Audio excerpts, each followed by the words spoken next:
Assalamualaikum Nurul. Waalaikumsalam Divwa, ada apa nih? Aku mau ngajak kamu diskusi yang ini loh, yang diminta Pak Tono baca, buku karangan dari Ben Gos. Oh, buku itu. Boleh-boleh. Kita mau diskusi tentang apa? Kita diskusi tentang mengenai pemimpin dan manajer. Menarik banget. Emangnya apa sih pemimpin dan manajer itu? Kalau menurut stigma dari masyarakat sih, kepemimpinan dan manajer adalah dua istilah yang identik, padahal tidak begitu.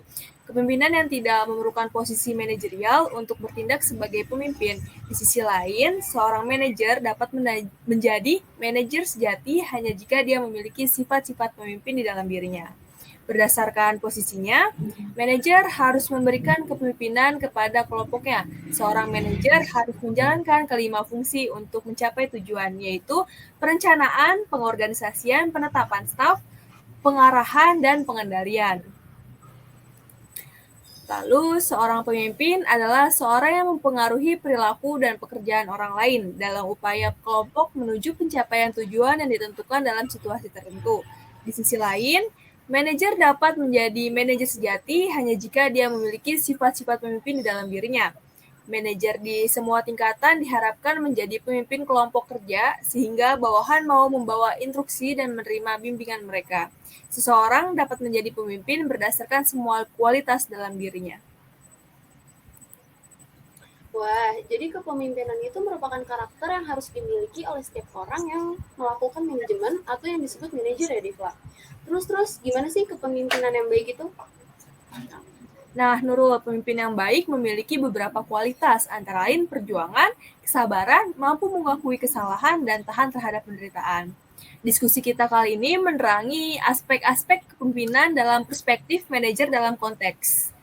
Dalam konteks ini, pemimpin adalah kemampuan seorang manajer untuk memotivasi bawahannya untuk bekerja dan penuh percaya diri. Di sini ada proses mengarahkan, membimbing, dan mempengaruhi perilaku pekerjaan orang lain untuk mencapai tujuan. Terdapat 7 kepribadian pemimpin. Jenis utamanya yaitu ada influencer, responder, pelaku, pembentuk, kontemplator, penggerak, dan terakhir prosedur. Wah, banyak juga ternyata. Terus, ada nggak teori mengenai kepemimpinan itu sendiri? Ada dong pastinya. Kepemimpinan adalah konsep dalam proses mengelola orang. Nah, terdapat 11 jenis utama teori kepemimpinan. Antara lain tuh yang pertama ada teori orang hebat. Teori ini berasumsi bahwa kapasitas kepemimpinan itu melekat pada pemimpin hebat yang dilahirkan. Lalu ada teori sifat. Teori ini sama dengan seperti teori yang orang hebat dan menganggap bahwa orang mewarnai tertentu kualitas dan sifat yang membuat mereka cocok untuk menjadi pemimpin. Yang ketiga itu ada teori kekuatan dan pengaruh. Teori ini menunjukkan bahwa orang dengan kekuasaan dan pengaruhnya. Lalu selanjutnya ada teori situasional. Teori situasi, teori situasional mengusulkan bahwa kepemimpinan kurang ditentukan oleh kepribadian pemimpin daripada persyaratan situasi yang diberikan. Dikatakan seperti itu karena para pemimpin memilih tindakan terbaik berdasarkan variabel situasionalnya. Selanjutnya ada teori kontingensi. Cara ini dapat disebut sebagai penyempurnaan dari teori kepemimpinan situasional karena fokus pada variabel tertentu yang terkait dengan lingkungan yang hebat menentukan gaya tertentu, kepemimpinan yang paling cocok untuk situasi tersebut. Selanjutnya ada teori pelaku. Teori ini didasarkan pada keyakinan bahwa pemimpin besar itu dibuat bukan dilahirkan berasal dalam behaviorisme. Teori kepemimpinan ini berfokus pada tindakan para pemimpinnya.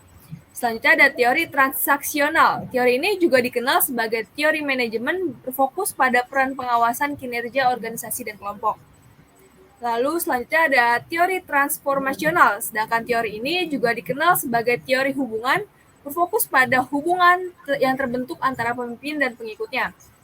Selanjutnya ada teori partisipatif. Teori partisipatif ini menyatakan bahwa kepemimpinan yang ideal adalah kepemimpinan yang mengambil masukan dari orang lain ke dalam diri pemimpin untuk mendorong partisipasi dan kontribusi dari anggota kelompok dan membantu anggota kelompok merasa lebih relevan dan berkomitmen pada proses pengambilan keputusan. Lalu ada teori kepemimpinan terdistribusi. Teori ini berasal dari aliran pemikiran baru, dapat disebut sebagai kepemimpinan bersama kepemimpinan tim atau teori kepemimpinan demokratis. Yang terakhir nih Nurul, ada teori hamba. Sedangkan teori ini cocok untuk dunia modern seperti sekarang yang melibatkan para pemimpin fokus pada kebutuhan pengikut dan mengalihkan otoritas kepada mereka yang dipimpin.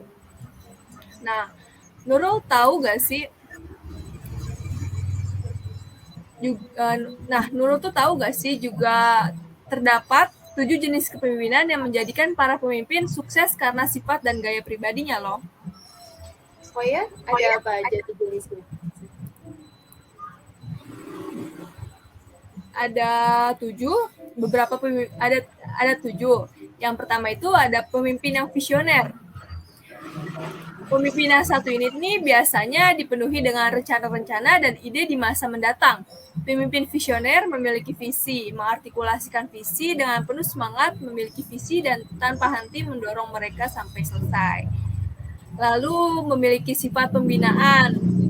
Jenis ini cenderung memiliki pendekatan seseorang pemimpin yang melatih memandang orang sebagai reservoir bakat untuk dikembangkan. Selanjutnya ada sifat berkolaborasi. Pemimpin yang berkolaborasi menghubungkan orang satu dengan orang lainnya sehingga menciptakan kerja tim yang harmoni. Selanjutnya ada demokrat, memiliki sifat demokrat. Pemimpin demokrat sering dimiliki oleh atasan. Pada tipe ini, pemimpin demokrasi lebih mengedepankan cara-cara demokrasi sehingga perlu mendapatkan kontribusi optimal dari orang-orang yang menjadi bawahannya. Selanjutnya ada pemimpin yang menentukan kecepatan. Pemimpin yang berani menghadapi rasa takut dan bergerak ke arah itu, kemudian menjadi lebih kecil. Pemimpin menghadapi ketakutan dan bergerak maju. Selanjutnya ada komandan pemimpin. Pemimpin ini dikenal sebagai pemimpin otoriter atau kepemimpinan otokratis, menetapkan harapan yang jelas untuk apa yang perlu dilakukan. Selanjutnya yang terakhir ini ada delegasi pemimpin. Berbeda dengan pemimpin yang memerintah yang memberikan kebebasan kepada kelompok tanpa partisipasi dari mereka sendiri.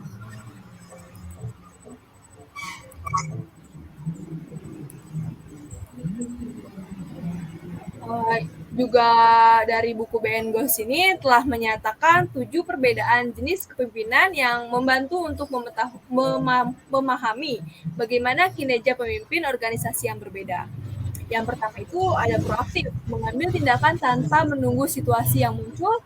Kedua ada reaktif, melakukan sesuatu dengan cara reaksi atau memecahkan masalah yang muncul. Yang ketiga ada kreatif, melakukan sesuatu yang baru untuk organisasi. Selanjutnya ada kreatif destruktif, menghancurkan yang lama kebiasaan, budaya atau praktik dan menciptakan sesuatu yang baru. Diktator yang baik hati, diktator tapi untuk kebaikan organisasi dan organisasinya pemangku kepentingan. Selanjutnya ada berkolaborasi kooperatif, memutuskan setiap hal atas dasar kerjasama dan kolaborasi lebih demokratis dalam orientasi. Yang terakhir nih ada transformator radikal, melakukan sesuatu secara radikal, cara untuk meningkatkan status organisasi dengan membuat perubahan struktural. Begitu rupanya. Diva, emangnya apa aja sih fungsi dari pemimpin manajemen itu? Terdapat 7 fungsi pemimpin manajemen Nurul. Yang pertama itu memberikan arahan keseluruhan, memilih strategi yang tepat, membuat sesuatu yang terjadi, mendapatkan struktur yang tepat, memotivasi orang lain, pengembangan orang, dan yang terakhir itu ada pencapaian kemajuan pribadi dan organisasi.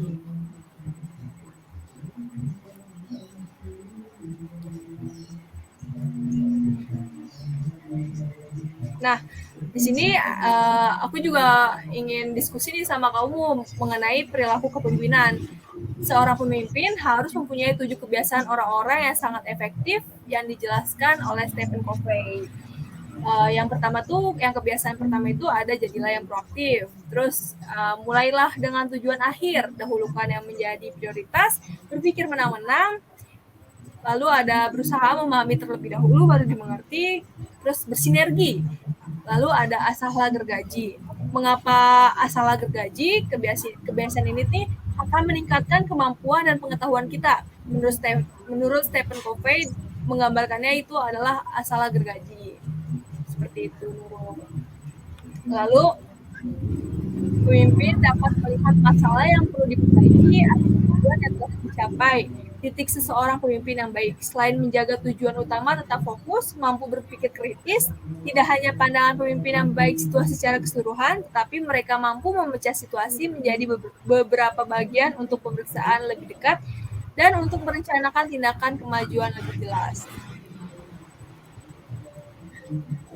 Wih, mantep banget nih. Fungsi yang harus dijalani seorang pemimpin manajemen ternyata juga bisa dilatih ya. Tapi Divla, kamu tahu nggak sih kalau topik yang dari tadi kita bahas itu berkaitan dengan yang disebut sebagai kecerdasan emosional? Jadi, kecerdasan emosional adalah jenis kecerdasan yang berkaitan dengan sisi emosional seorang individu, di mana ini merupakan bentuk perhatian yang berkemampuan serta berkompetensi non-kognitif untuk mengelola emosi, perhatian untuk memahami diri sendiri serta orang lain secara efektif, berhubungan baik dengan orang lain, beradaptasi, serta mengatasi lingkungan sekitar agar lebih berhasil dalam menghadapi tuntutan lingkungan. Kecerdasan emosional juga diharapkan dapat mendorong pertumbuhan emosional dan intelektual dari individu itu sendiri. Oh, ini berarti seperangkat kemampuan untuk memperoleh pengetahuan dari emosinya sendiri dan emosi orang lain ya? Benar banget, Div. Nah, Divla, tahu nggak sejarah dari kecerdasan emosional itu? Aku tahu, jadi istilah kecerdasan emosional pertama kali digunakan oleh sebuah buku kritik sastra pada tahun 1961 yang mengusulkan bahwa beberapa karakter Jane Austen dalam novelnya Pride and Prejudice menampilkan kecerdasan yang menginformasikan emosi. Pada tahun 1966-nya, Launen menerbitkan sebuah makalah tentang kecerdasan emosional, sebuah makalah tentang kecerdasan emosional dan emansipasi. Nah, tahun 1974-nya, Claude Steiner menerbitkan artikel pertamanya tentang keaksaraan emosional. Howard Gardner memperkenalkan konsep kecerdasan majemuk pada tahun 1983-nya. Dalam The Shattered Mind pada tahun yang sama, Reuven Baron memulai studi kecerdasan emosional sebagai bagian dari program doktoralnya di Universitas Rhodes Afrika Selatan. Lalu terdapat konsep kerja emosional pertama kali diperkenalkan oleh Arlie pada tahun yang sama. 6 tahun kemudian, penelitian mulai melibat ekspresi emosional dan pentingnya dalam psikologi organisasi. Dan pentingnya dalam pada tahun 1985-nya, John D. Mayer dan Peter Salovey memulai kolaborasi tentang hubungan antara kognisi dan efek. Pada tahun 1986-nya, Wayne Leonpine saat itu seseorang mahasiswa pasca sarjana di sebuah perguruan tinggi seni liberal di Amerika Serikat menggunakan frasa kecerdasan emosional dalam tesis yang tidak diterbitkan ini. Tampak menjadi penggunaan akademis pertama dari istilah kecerdasan emosional. Nah, aku lanjutin ya. Dalam makalah akademis manapun, setelah kejadian itu, selama 5 tahun ke depan, tidak ada orang lain yang menggunakan istilah kecerdasan emosional. Pada tahun 1987, dalam sebuah artikel yang diterbitkan di majalah, Mensa Kate Beasley menggunakan istilah kecerdasan emosional. Disarankan bahwa ini adalah penggunaan istilah yang diterbitkan pertama kali, meskipun Reuven Baron mengklaim telah menggunakan istilah tersebut dalam versi tesis pasca sarjananya yang tidak dipublikasikan seperti yang kamu ceritakan sebelumnya. Tahun 1990, Peter Paslovey dan Jack Meyer mengumumkan teori kecerdasan emosional mereka dalam artikel pertama tentang kecerdasan emosional di jurnal akademik dan mempresentasikan karya mereka di beberapa konferensi ilmiah. Konsep kecerdasan emosional dipopulerkan setelah publikasi buku psikolog dan penulis Sains New York Times Daniel Goleman pada tahun 1995 yang berjudul Emotional Intelligence Why It Can Matter More Than IQ. Menurut artikel oleh Annie Hall, Goleman meminta izin untuk menggunakan istilah kecerdasan emosional dalam bukunya, dan izin itu diberikan asalkan dia memberitahu orang-orang. Panjang juga ya ternyata sejarah kecerdasan emosional itu. Nurul, terus ada nggak sih aspek penting yang terdapat didiskusikan dari kecerdasan emosional ini? Ada di aspek itu disebut dengan fitur-fitur silent dari kecerdasan emosional. Ada 4 ciri dari aspek penting yang dapat didiskusikan. Yang pertama, bahwa individu memiliki sifat yang unik, karena setiap individu memiliki pengalaman, keyakinan, dan sikap yang berbeda-beda. Hal ini menjadikan setiap individu memiliki pola perasaan dan hubungan yang unik. Contohnya, jika ada 2 individu diberikan stimulus dan motivasi, mereka akan memiliki reaksi dan dampak emosional yang berbeda. Ciri yang kedua adalah kompleksitas kecerdasan emosional. Seni untuk orang yang cerdas secara emosional terletak pada cara masing-masing individu dalam melihat melalui kompleksitas pada struktur mendasar yang akan menghasilkan perubahan emosional. Ciri ketiga adalah bahwa kecerdasan emosional bersifat multidimensi. Dari 4 dimensi fenomena kecerdasan emosional, dimensi tersebut memiliki hubungan terpisah namun terkait, yang diantaranya ada keterampilan emosi diri, kemampuan manusia, keunggulan manajemen, modal sosial individu. Dan ciri yang terakhir ialah bahwa sistem kecerdasan emosional dapat diukur dengan menggunakan pendekatan model holistik dan sistem. Dari perspektif holistik, ada hubungan fungsional antara lain berbagai komponen kecerdasan emosional dan lingkungan emosional psikososial secara keseluruhan. Tidak ada dimensi kecerdasan sosial yang dapat dipelajari dan dipahami secara terpisah di FLA. Oh, seperti itu ya. Iya, benar kayak gitu. Jadi dimensi tersebut berarti bahwa individu yang mengasimilasi perasaan dengan pemikiran mereka ketika memutuskan, mengambil tindakan, atau reaksi terhadap apapun, menandakan bahwa individu tersebut menggunakan keterampilan dan kemampuan kecerdasan emosional mereka. Kalau orang yang mempunyai kecerdasan IQ dan EQ itu? Nah, kalau hal itu disebut dengan kecerdasan ganda.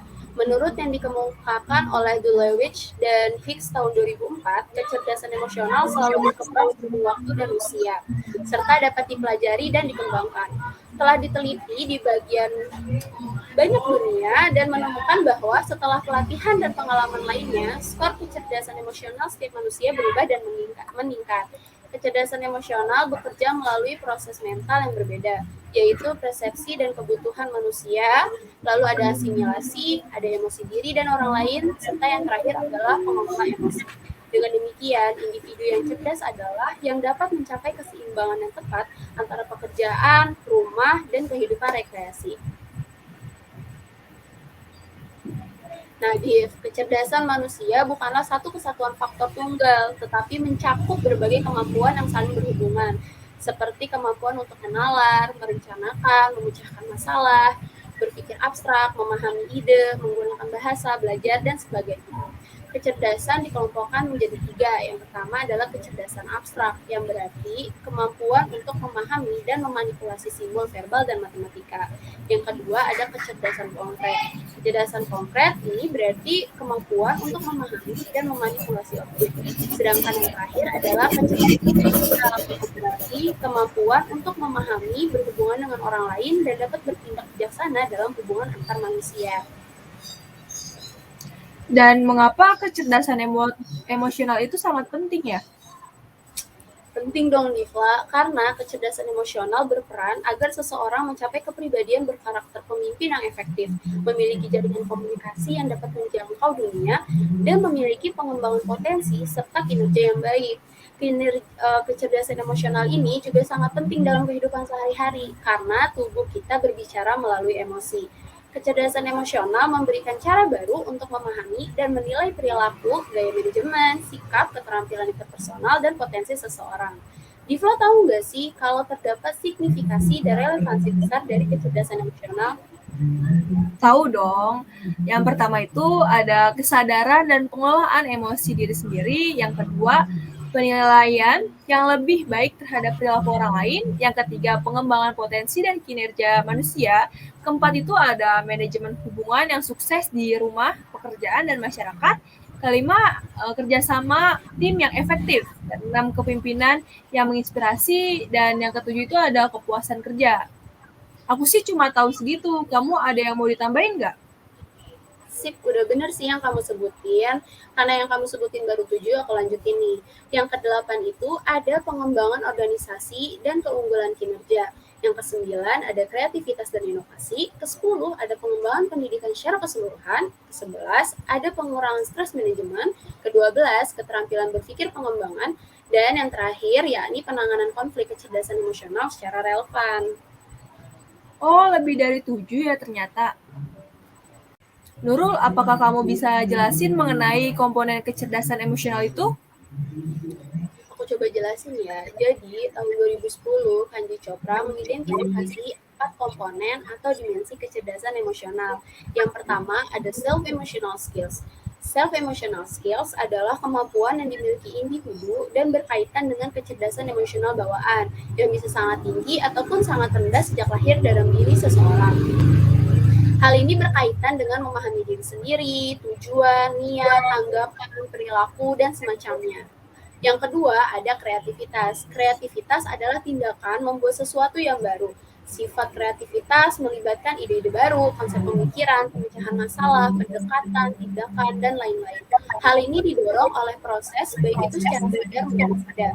Kreativitas menjadi titik awal dari sebuah inovasi dan menjadi dasar dari kecerdasan emosional. Yang ketiga, ada kesadaran diri. Kesadaran diri ini berarti bahwa seseorang berhubungan dengan tubuh dan dengan keadaan emosionalnya yang saat ini terjadi. Seseorang yang sadar diri memiliki kehidupan yang lebih baik dan mengembangkan pengetahuan atau kesadaran diri dan dapat membantu mengenali fakta ketika diri kita sedang stres atau santai. Dan yang terakhir atau yang keempat adalah ketegasan emosional. Ketegasan emosional mengacu kepada situasi di mana individu mengekspresikan perasaan kita yang sebenarnya. Ketegasan emosional adalah tentang membela diri sendiri, mengekspresikan perasaan yang sebenarnya, dan tidak membiarkan orang lain mengambil keuntungan dari perasaan yang sedang kita rasakan. Ada nggak faktor kunci yang secara kolektif menjelaskan ruang lingkup kecerdasan emosional? Ada juga kok. Kunci kolektifnya ada 7. Di antaranya itu ada 1, sense self-emotion. Ialah kesadaran akan emosi diri sendiri, kemampuan untuk menempatkan diri pada posisi orang lain sambil memahami emosinya, dan kemampuan untuk mengukur emosi orang lain. Yang kedua, ada mengatur emosi diri. Yang kedua ini masih berkaitan dengan topik yang sense self-emotional ini. Lalu yang ketiga ada mengembangkan intrapersonal. Hal ini berkaitan dengan kemampuan mengembangkan keterampilan kognitif dan non-kognitif pribadi. Yang keempat ada merespon dan mengelola dengan tepat. Yang kelima ada kecakapan sosial. Keenam ada kesadaran ekonomi dan yang terakhir adalah kesadaran politik. Beberapa hal yang aku sebutin tadi sejalan dengan cara kerja pemimpin dan manajemen seperti yang kamu jelasin sebelumnya. Oh, jadi pemimpin dan manajer sangat berkaitan erat dengan kecerdasan emosional ya? Benar dong, pemimpin dan manajemen sangat membutuhkan kecerdasan emosional dalam menjalankan tugas dan peranannya, agar pemimpin dan manajer memiliki karakter yang mumpuni dalam memimpin di lingkungan tempat kerjanya. Terima kasih ya Nurul atas ilmu-ilmu barunya. Terima kasih banyak juga ya Divla udah ngajak aku buat diskusi bareng mengenai topik yang menarik banget ini. Ya, semoga diskusi kita kali ini menambah ilmu dan kebermanfaatan untuk kita. Amin. Sampai nanti lagi ya Nurul, nanti kita diskusi lagi. Assalamualaikum Nurul. Oke, jangan bosan buat diskusi bareng aku ya. Waalaikumsalam Divla.